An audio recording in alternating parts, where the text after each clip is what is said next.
Di balik gemerlap kota dan kejayaan sebuah perusahaan besar, seorang CEO muda kaya raya tiba-tiba mengumumkan bahwa dirinya lumpuh setelah kecelakaan misterius. Para karyawan terkejut, sebagian iba, sebagian menjauh, terutama wanita-wanita cantik yang selama ini mengincar pesonanya. Namun tanpa sepengetahuan siapapun, kelumpuhan itu hanyalah sandiwara. Ia ingin menguji siapa yang benar-benar tulus berada di sisinya. Dan di tengah kepalsuan dunia, justru seorang OB sederhana yang hadir dengan hati bersih, menjadi cahaya yang perlahan mengubah segalanya. Kecelakaan kecil yang mengubah segalanya. Suasana kantor pusat Pratama Group yang biasanya riuh, pagi itu terasa berbeda. Desas-desus menyebar begitu cepat seperti api yang menjilat kertas kering. "Benarkah Pak Arga lumpuh?" bisik seorang resepsionis pada rekannya. "Kudengar begitu," katanya setelah kecelakaan mobil kemarin malam. "Kakinya tidak bisa digerakkan," jawab yang lain dengan mata membesar. Kabar itu sontak membuat suasana kantor mencekam. Semua tahu, Arga Pratama bukan pria sembarangan.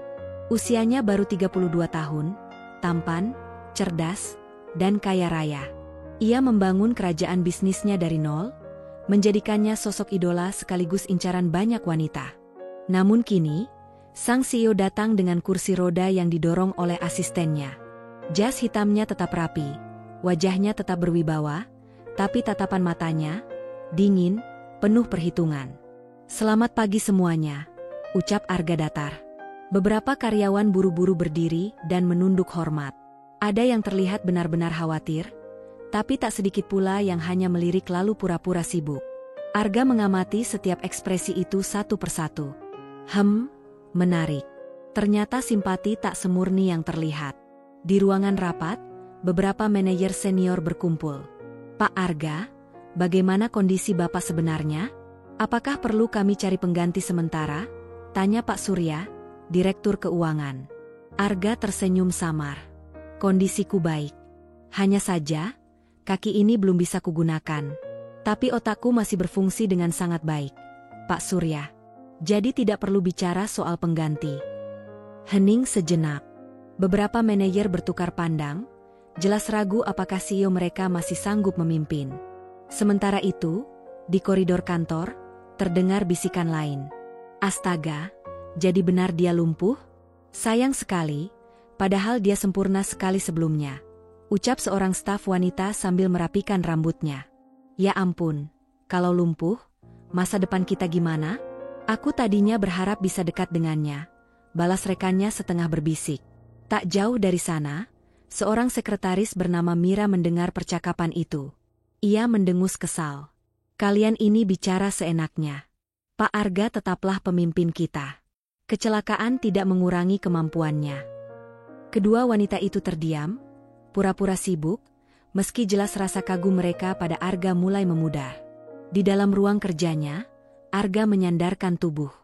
Ia menatap kakinya yang sebenarnya tidak apa-apa.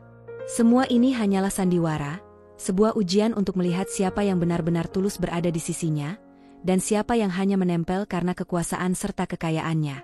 Baiklah, mari kita lihat. Siapa yang akan bertahan, siapa yang akan pergi. Aku akan tahu wajah-wajah asli mereka satu persatu. Hari itu, jam menunjukkan pukul 9 pagi. Lantai eksekutif Pratama Group seperti biasa tampak mewah. Dinding berlapis marmer, lampu gantung berkilau, dan aroma kopi premium yang selalu tersedia di ruang tunggu. Namun di balik kemewahan itu, suasana sedikit tegang sejak kabar kecelakaan CEO menyebar. Di tengah hiruk-pikuk para karyawan berdasi, sosok sederhana tampak menyapu lantai dengan tenang. Naila, seorang OB, office girl, mengenakan seragam biru tua dengan rambut dikuncir rapi. Wajahnya polos, tak berhias make-up tebal seperti staf wanita lain. Meski sering dipandang sebelah mata, ia selalu bekerja dengan tulus. Pintu lift terbuka. Arga muncul, duduk di kursi roda dengan asistennya mendorong dari belakang. Semua karyawan berdiri, tapi hanya sebentar. Begitu Arga lewat, beberapa wanita mulai saling berbisik. "Kasihannya, tapi, ya ampun, dia sudah tidak seperti dulu," gumam seorang staf HR. "Benar? Kalau sudah begini, apa masih ada yang mau?" timpal yang lain sambil menahan tawa kecil. Naila yang mendengar itu hanya menghela napas. Mengapa orang bisa sebegitu kejamnya? Pikirnya. Sesampainya di ruang kerja, Arga memberi isyarat agar asistennya keluar. Ia ingin sendiri. Namun ketika hendak meraih botol minum di meja, tangannya tak sampai. Kursi rodanya sedikit terlalu jauh. Melihat itu, Naila yang sedang bersih-bersih masuk pelan. "Permisi, Pak, boleh saya bantu?" Suaranya lembut tapi jelas. Arga menoleh. Sekilas, matanya meneliti sosok gadis sederhana itu. Ia mengangguk. "Ya, tolongkan." Naila mengambil botol itu, lalu menuangkan air ke gelas. Ia meletakkannya di meja samping kursi roda dengan hati-hati. "Silakan diminum, Pak." Arga menatapnya sejenak. Ada sesuatu dalam cara Naila berbicara, tidak dibuat-buat, tidak berlebihan, tidak juga menaruh rasa iba yang menjengkelkan. Hanya ketulusan. "Terima kasih. Namamu siapa?"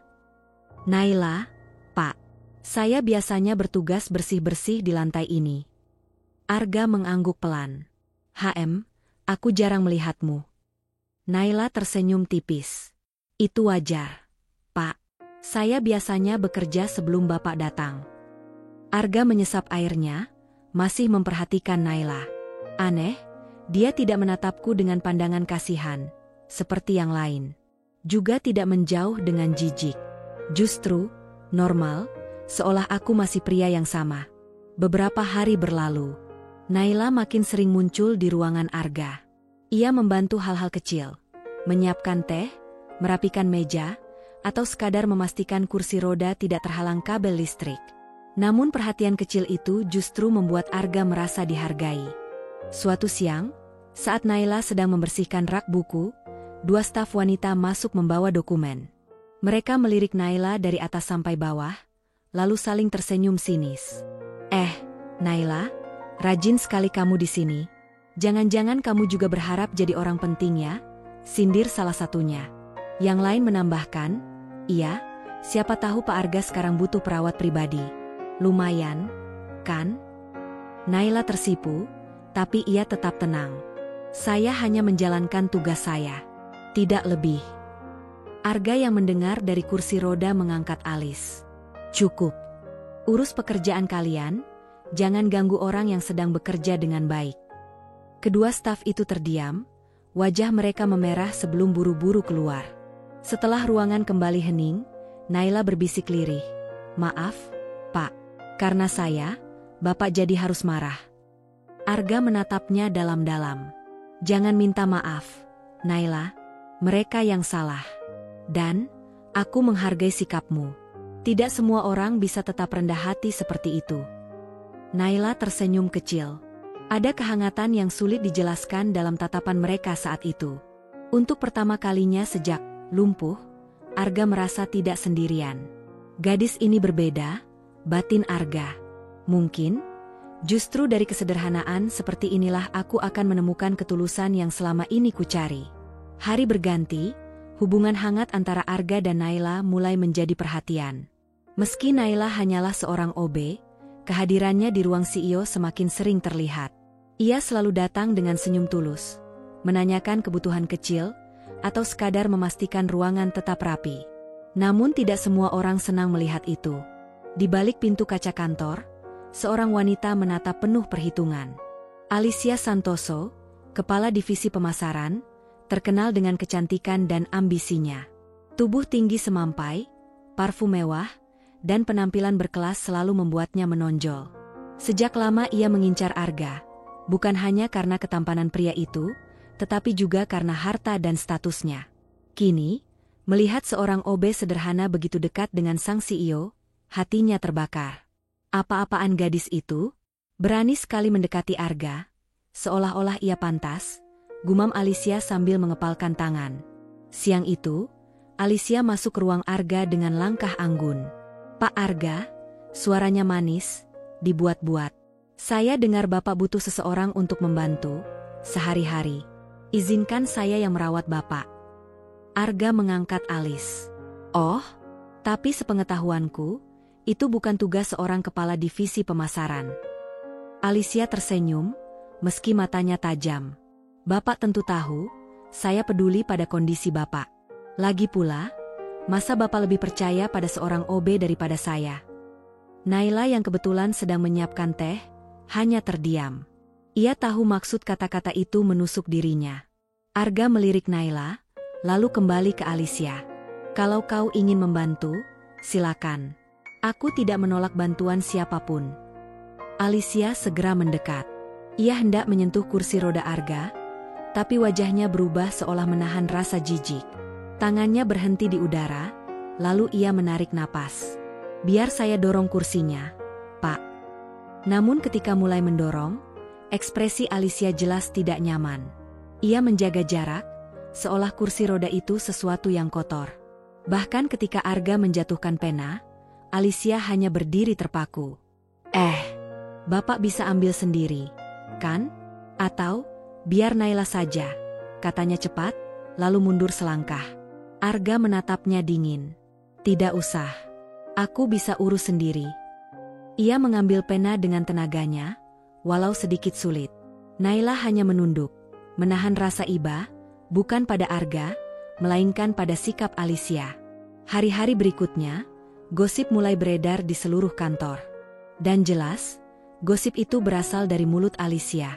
Kalian tahu, Naila itu mendekati Pak Arga hanya demi harta. OB macam dia mana mungkin tulus. Ya ampun, serius? Berani sekali ya. Coba pikir, OB jadi dekat dengan CEO, jelas ada maunya. Bisikan-bisikan itu terdengar di pantry, di lift, bahkan di ruang rapat kecil.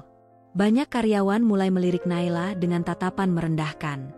Suatu siang, ketika Naila membawa nampan berisi minuman ke ruang rapat, Alicia sengaja menegurnya di depan banyak orang. Naila, jangan salah taruh ya. Kamu tahu kan gelas mana yang untuk Pak Arga? Jangan sampai salah, soalnya kamu hanya OB, jangan sok tahu. Beberapa orang menahan tawa. Naila tersipu, wajahnya memerah.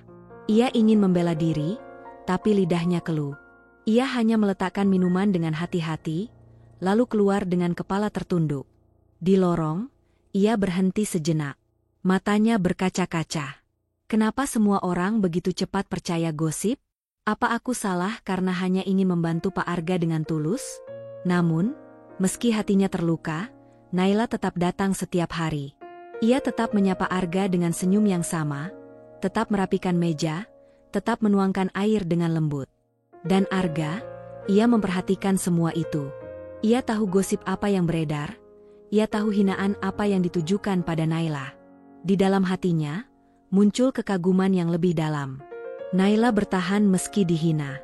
Dia tidak lari, tidak membela diri dengan amarah. Ketulusan ini semakin jelas. Konflik mulai memanas. Alicia merasa Naila tak juga menjauh meski sudah dipermalukan. Sementara Arga, diam-diam semakin tertarik pada kesederhanaan gadis itu. Pertarungan hati pun baru saja dimulai. Hari-hari terus berjalan. Bagi sebagian besar karyawan, kedekatan Naila dengan Arga hanyalah bahan gosip murahan. Namun bagi Arga sendiri, itu menjadi momen penting yang diam-diam mengubah cara pandangnya terhadap hidup.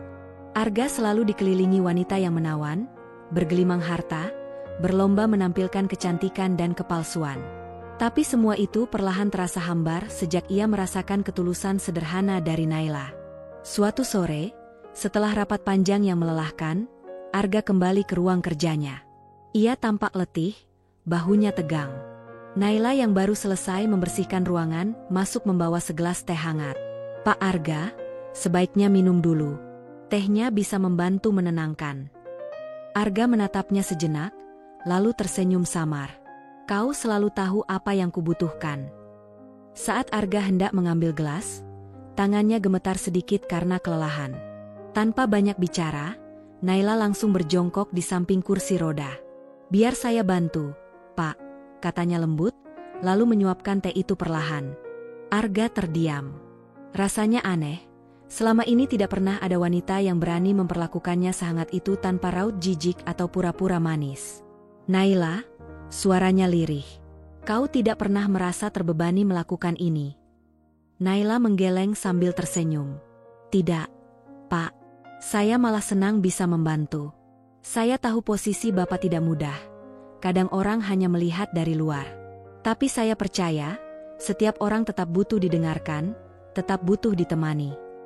Kata-kata itu menohok Arga. Selama ini, ada banyak yang ingin dekat denganku, tapi hanya untuk kepentingan mereka sendiri. Gadis ini berbeda. Malam itu, hujan deras mengguyur kota. Sebagian besar karyawan sudah pulang, tapi Arga masih bekerja. Naila datang membawa payung besar dan mantel. "Pak, hujan semakin deras. Saya khawatir Bapak pulang sendirian nanti. Apa saya boleh menunggu sampai Bapak selesai?" Arga menoleh, sedikit terkejut. "Kau tidak takut dimarahi atasanmu karena pulang terlambat?" "Saya tidak apa-apa, Pak. Lagi pula, Bapak lebih butuh ditemani sekarang." Arga tersenyum tipis. Mereka pun duduk berdua di ruang kerja, mendengarkan suara hujan yang menenangkan. Untuk pertama kalinya, Arga membuka diri. "Kau tahu, Naila, kadang aku lelah." Semua orang hanya melihat Arga Pratama, CEO kaya raya. Tapi tidak ada yang peduli pada Arga sebagai manusia. Rasanya sepi. Naila menunduk, lalu berkata pelan, "Kalau Bapak merasa sepi, biarkan saya ada di sini. Saya mungkin bukan siapa-siapa, tapi saya bisa mendengarkan." Ucapan itu membuat dada Arga hangat. Ia memejamkan mata sebentar, menikmati ketulusan yang jarang sekali ia temukan. Beberapa hari kemudian, sebuah insiden kecil terjadi. Saat makan siang, Arga kesulitan memotong daging dengan satu tangan karena kursi rodanya menghalangi gerakan. Naila yang duduk di samping langsung mengambil alih. "Biar saya potongkan, Pak." Ia memotong daging dengan sabar, lalu menyuapkan sepotong kecil ke Arga. Beberapa karyawan yang melihat dari kejauhan berbisik-bisik lagi, sebagian menertawakan. Namun Arga tidak peduli. Untuk pertama kalinya, ia merasakan nikmatnya makan bukan karena rasa daging itu, melainkan karena ada ketulusan di balik tangan yang menyuapkannya. "Naila," ucapnya setelah selesai makan, "kau sadar tidak, kalau aku merasa lebih manusiawi bersamamu?" Naila menatapnya, bingung. "Maksud Bapak?" "Ya, kau tidak melihatku sebagai CEO. Kau juga tidak melihatku sebagai pria cacat. Kau hanya melihatku sebagai Arga. Itu yang membuatku nyaman." Naila tersenyum malu, pipinya merona. "Saya hanya melakukan yang seharusnya, Pak." Namun dalam hati Arga, ia tahu, dirinya mulai jatuh hati. Malam itu, ketika ia sendirian di rumah besar yang sepi, Arga menatap langit-langit kamarnya. "Naila, gadis sederhana yang dulu tak pernah kuperhatikan. Mengapa justru dia yang mampu membuatku merasa hidup kembali?" Senyum kecil terbit di wajahnya. Dan untuk pertama kalinya sejak kecelakaan itu, Arga merasa bersyukur atas kursi roda yang membuatnya menemukan ketulusan yang begitu berharga. Kedekatan Arga dan Naila kini semakin jelas terlihat. Meski Naila tetap bersikap sederhana, setiap karyawan bisa melihat bagaimana sang CEO lebih tenang dan lebih hidup ketika gadis itu berada di dekatnya. Senyum yang dulu jarang muncul kini sering menghiasi wajah Arga. Namun, perubahan itu menjadi racun bagi Alicia. Ia tidak bisa menerima kenyataan bahwa seorang OB sederhana mulai merebut perhatian pria yang seharusnya menjadi miliknya. Di balik kaca jendela kantor lantai 20, Alicia menatap jauh dengan mata berkilat. "Tidak bisa begini, aku tidak boleh kalah oleh gadis rendahan itu," gumamnya. Rencana licik. Suatu siang, Alicia memanggil dua staf yang sering ia kendalikan dengan janji kenaikan jabatan. "Dengar baik-baik," katanya dengan nada rendah, matanya tajam. "Aku ingin Naila keluar dari kantor ini. Apapun caranya. Buat dia kapok, tapi jangan sampai langsung ketahuan." Salah satu staf tampak ragu. "Maksud ibu?" Alicia menyeringai. Sesuatu yang membuatnya celaka, tapi terlihat seperti kecelakaan biasa. "Mengerti?" Kedua staf itu saling pandang. Mereka tahu permainan berbahaya sudah dimulai. Insiden tangga. Beberapa hari kemudian, Naila sedang membawa tumpukan dokumen dari ruang arsip. Tangannya penuh, langkahnya sedikit tergesa. Tangga darurat sepi, hanya suara langkahnya yang terdengar. Tiba-tiba, dorongan keras terasa di punggungnya. "Ah!" Naila menjerit, tubuhnya oleng, hampir terhempas ke bawah tangga. Untung ia berhasil berpegangan pada pegangan besi, meski dokumen yang dibawanya berjatuhan. Jantungnya berdegup kencang, napasnya tersengal. Ia menoleh cepat, tapi tak ada siapapun di sana. Hanya suara pintu tangga yang menutup pelan. Dengan tubuh gemetar, Naila memunguti dokumen yang berserakan. Air matanya hampir menetes. Bukan karena sakit, melainkan karena rasa takut. Siapa yang ingin mencelakakan aku? Belum reda rasa cemasnya, beberapa hari kemudian Naila mengalami kejadian lain. Ia diminta menyiapkan minuman untuk rapat penting bersama klien asing. Dengan telaten, ia menata gelas dan menuangkan kopi. Namun tanpa sepengetahuannya, ada yang sengaja menambahkan garam ke dalam salah satu teko. Saat rapat dimulai, salah satu klien mencicipi kopi itu dan langsung memuntahkannya. "Apa ini?" serunya dengan wajah marah. Semua mata tertuju pada Naila. Wajahnya pucat, tangannya gemetar. Maaf sekali, Pak. Saya tidak tahu kenapa bisa begini." Alicia, yang duduk di sisi lain ruangan, pura-pura kaget. "Astaga, Naila, bagaimana kau bisa ceroboh begitu?" Di depan klien penting pula. Beberapa manajer mulai berbisik, menyalahkan Naila. Gadis itu hanya bisa menunduk. Air matanya jatuh tanpa suara. Namun Arga, yang sejak tadi memperhatikan, menatap tajam. "Cukup," katanya tegas. "Ini bukan salah Naila. Aku yakin ada sesuatu yang janggal." Suasana hening. Alicia sempat melirik Arga, tapi cepat-cepat menunduk, pura-pura ikut prihatin. Malam itu, Arga duduk sendiri di ruang kerjanya. Ia mengingat dua kejadian yang menimpa Naila, hampir jatuh di tangga dan insiden kopi asin. Semua ini terlalu kebetulan. Seseorang pasti berusaha menjatuhkannya. Arga mengepalkan tangan. Ia sengaja tidak menunjukkan rasa curiga secara terang-terangan. Namun dalam hatinya, ia bertekad mencari tahu siapa dalang di balik semua ini. Di sisi lain, ia memandang Naila yang tetap datang ke ruangannya dengan senyum, meski matanya sembab. "Pak Arga, maaf kalau saya merepotkan. Kalau saya benar-benar menjadi masalah, saya bisa pindah lantai saja," ucap Naila lirih. Arga menatapnya lama, matanya melembut. "Tidak, Naila. Kau tidak merepotkan. Kau penting di sini, dan kau penting bagiku." Naila menunduk, wajahnya memerah. Ia tidak tahu bahwa di balik ketenangan Arga, ada badai kecurigaan yang siap pecah. Dan Alicia, di luar sana, tersenyum puas, yakin rencananya belum ketahuan. Tapi ia lupa, Arga Pratama bukan pria yang mudah dibodohi. Pertarungan sebenarnya baru dimulai. Malam itu kantor sudah lengang. Hanya suara pendingin ruangan yang terdengar samar, menemaninya dalam kesunyian. Arga duduk di kursi rodanya di ruang kerja pribadinya, layar komputer di depannya menyala dengan cahaya dingin. Tangannya menekan beberapa tombol, membuka folder rahasia yang bahkan para manajer pun tidak tahu keberadaannya. Ia sengaja memasang sistem CCTV tambahan di beberapa sudut kantor yang terhubung hanya ke komputernya. Alasan utamanya sederhana, ia ingin tahu siapa saja yang bisa ia percayai, terutama setelah kecelakaan itu. Rekaman beberapa hari terakhir ia putar satu persatu. Arga menatap layar dengan tatapan tajam, setiap detik direkam dalam ingatannya. Saat adegan di tangga darurat muncul, napasnya tertahan. Di sana terlihat sosok Naila sedang membawa tumpukan dokumen, berjalan menuruni tangga dengan hati-hati. Lalu, samar tapi jelas, pintu darurat terbuka. Bayangan seorang wanita masuk, mendekat dari belakang, lalu dengan cepat mendorong tubuh Naila sebelum kabur. Arga menahan napasnya. Ia memperbesar gambar, jari-jarinya mengetuk meja dengan gelisah.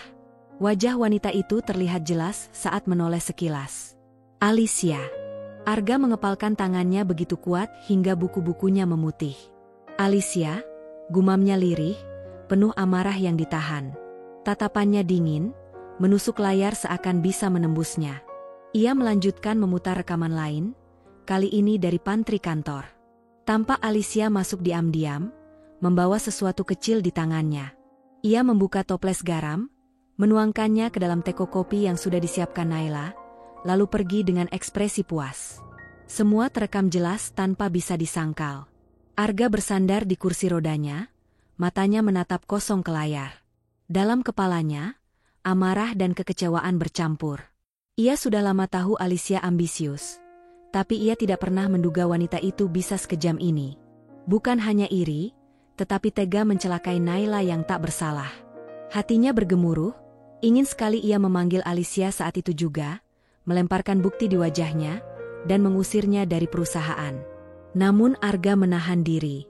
Ia tahu, langkah gegabah hanya akan membuat Alicia mencari jalan untuk menghapus jejak. Ia perlu waktu, strategi, dan momen yang tepat.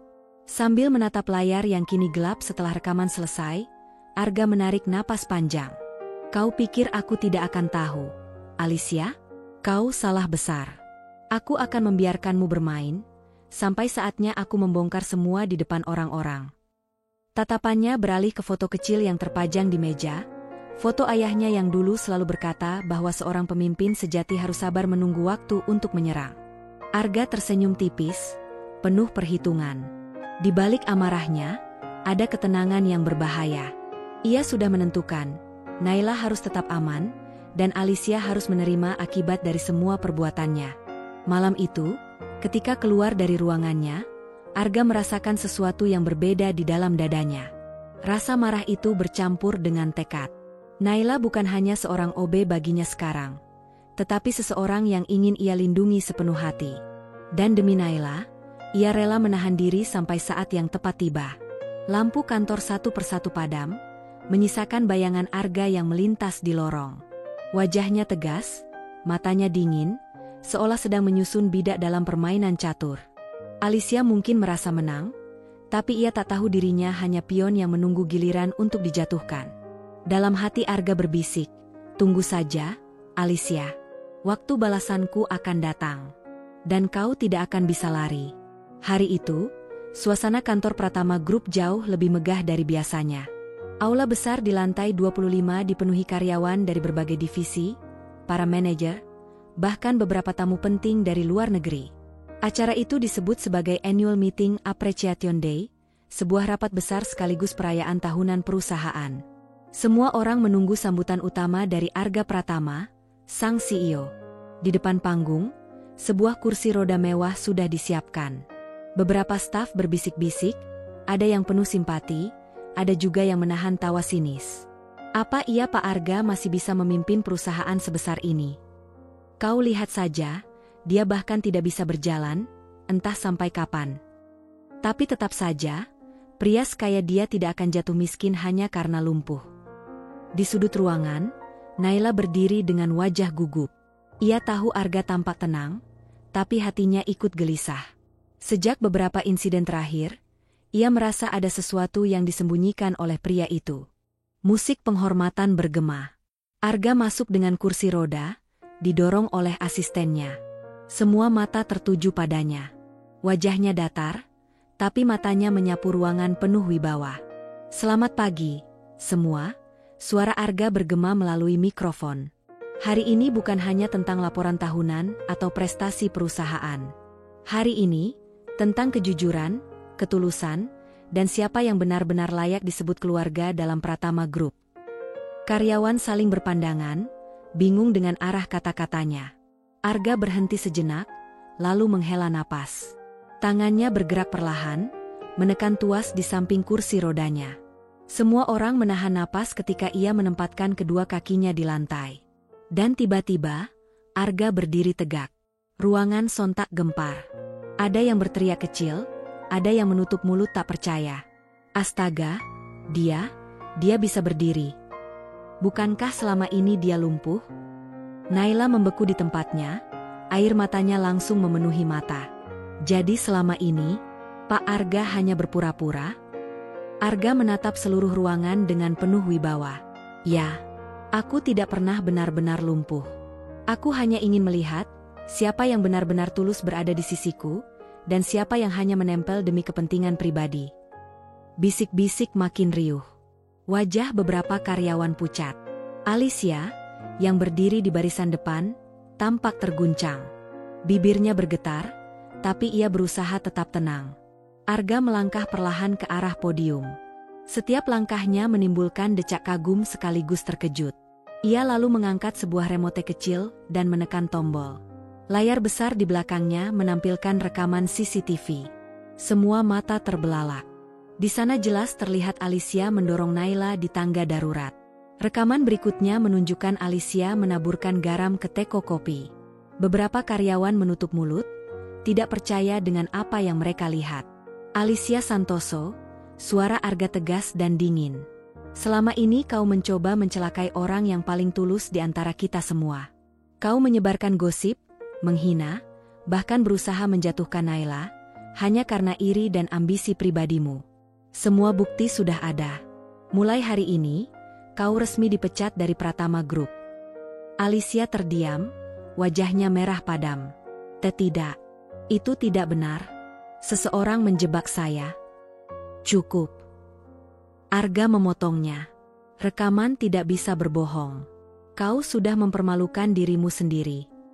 Alicia menunduk, lalu berlari keluar ruangan dengan mata berkaca-kaca, meninggalkan bisikan-bisikan tajam di belakangnya. Ruangan hening sejenak sebelum tepuk tangan bergema, mula-mula ragu, lalu semakin riuh. Semua orang kagum melihat keberanian Arga sekaligus lega mengetahui kebenaran terungkap. Arga menatap Naila, yang berdiri kaku dengan mata penuh air mata. Ia melangkah turun dari panggung, mendekat perlahan. Semua mata mengikuti gerakannya. Naila, suara Arga melembut. Ia berhenti tepat di hadapannya. Di saat semua orang menjauhiku, kau tetap ada. Kau merawatku, menghormatiku, dan mendengarkanku, tanpa peduli siapa aku. Kau tidak tahu betapa berarti itu bagiku. Naila terisak pelan. Pak, saya hanya melakukan apa yang seharusnya. Arga tersenyum, lalu berlutut satu kaki di hadapan Naila, mengejutkan semua orang.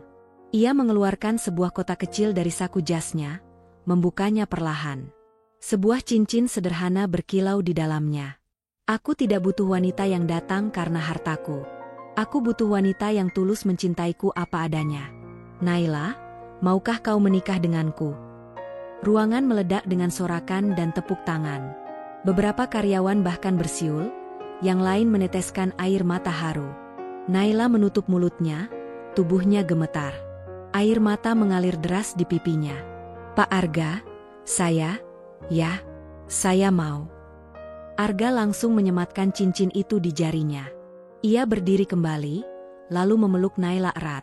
Semua orang bersorak lebih keras. Suasana berubah penuh haru dan bahagia. Beberapa bulan kemudian, pernikahan mereka digelar. Tidak di hotel mewah atau ballroom megah, melainkan di sebuah taman sederhana dengan hiasan bunga putih. Hanya keluarga dekat dan karyawan yang benar-benar tulus hadir di sana. Naila mengenakan gaun sederhana yang membuatnya terlihat anggun, sementara Arga berdiri gagah dengan setelan jas hitam. Senyum mereka tidak pernah pudar sepanjang hari. Di tengah kebahagiaan itu, Arga menatap istrinya dengan penuh cinta. Aku tidak pernah menyesal berpura-pura lumpuh. Karena dari semua ujian itu, aku menemukanmu. Naila tersenyum sambil menahan air mata bahagia. Dan aku bersyukur bisa mencintaimu bukan karena siapa kau di mata dunia, tapi karena siapa kau di hatiku. Para tamu bertepuk tangan, beberapa meneteskan air mata terharu. Pernikahan itu mungkin sederhana, tapi setiap detik dipenuhi ketulusan dan kebahagiaan yang tidak ternilai. Arga dan Naila pun memulai hidup baru mereka, bukan sebagai CEO dan OB, melainkan sebagai dua hati yang akhirnya bertemu dalam cinta yang sejati.